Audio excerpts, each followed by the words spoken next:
The high-low method is a simple way to come up with a prediction of a mixed cost at a given level of volume. Let's go ahead and do a practice question and brush up on our algebra while we do it. In this question, we have a table of data organized by month showing us the total cost per month and the total machine hours used in that month. Now we are going to use the high-low method on the set of data in order to create a prediction of total cost when 2,480 machine hours are used. Step number 1 is to correctly identify the two data points that we are going to use to create our prediction line. As the name suggests, we are going to pick the high and the low from our data set, but here's the key. We are not going to choose based on our total cost column. Instead, we are going to identify the high and low based on machine hours. So let's go down our machine hours column and look for the highest and lowest values. Let's see. This is my lowest value, and this is my highest value. Now that I've identified the highest and lowest volume points, now I'm going to bring along also the cost points that relate to those two volume points. Under the high-low method, we're going to use algebra to come up with the equation for a straight line that connects two data points. And the formula for a straight line is y equals mx plus b. But for purposes of the high-low method, we're going to rename the variables to match what these items mean in terms of the total cost equation. So instead of m, we're going to use v, which stands for variable cost per unit. And instead of b, we're going to rename that to be f, which stands for total fixed costs. So when we rewrite our equation, it is going to be y equals vx plus f. To prepare myself to use the algebraic equations, I'm going to go ahead and give my two data points their ordered pairs. So my low points are going to be x1 and y1, and my high points are going to be x2 for the volume value and y2 for the high cost value.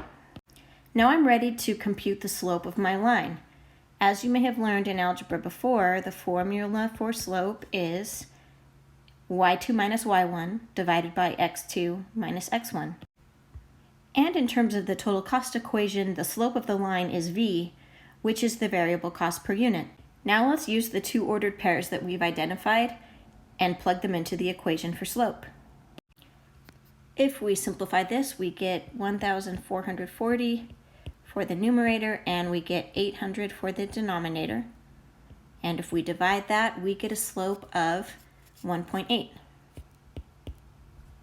Remember that in the total cost equation, the slope represents the variable cost per unit. Now that we have solved for our slope, it's time to solve for the other variable that we need in our total cost equation, which is total fixed costs. To solve for f, we're going to need our variable cost per unit, the slope of our line, and one of our data points. To solve for f, which is total fixed costs and also our y-intercept, we need to choose one of the two data points that we use to calculate the slope. I'm going to choose x2 and y2, but you would have gotten the exact same answer had you chosen x1 and y1 instead. The key is you need to use one of the ordered pairs that you used to calculate your slope. So I'm going to plug my y2 in for y and my x2 in for x in my total cost equation. And for the slope, I'm going to plug in the 1.8 that I calculated in the prior step. You can see now that f is the only unknown in this equation, so now we can solve for it. First, let's handle multiplying the slope times x2, which gives 5,148. Then we'll subtract 5,148 from each side. We do that and we get f equals 3,440. Now that we have solved for v and solved for f, we now have our complete total cost equation, y equals 1.8x plus 3,440. With our cost prediction line complete, now the only thing left that we need to do is make our prediction. So let's return to the top here to remind ourselves that we are predicting at a level of 2,480 machine hours. So now we'll go back down and plug in 2,480 for x and solve for y. And when we finish our math, we get our final answer of y is equal to $7,904.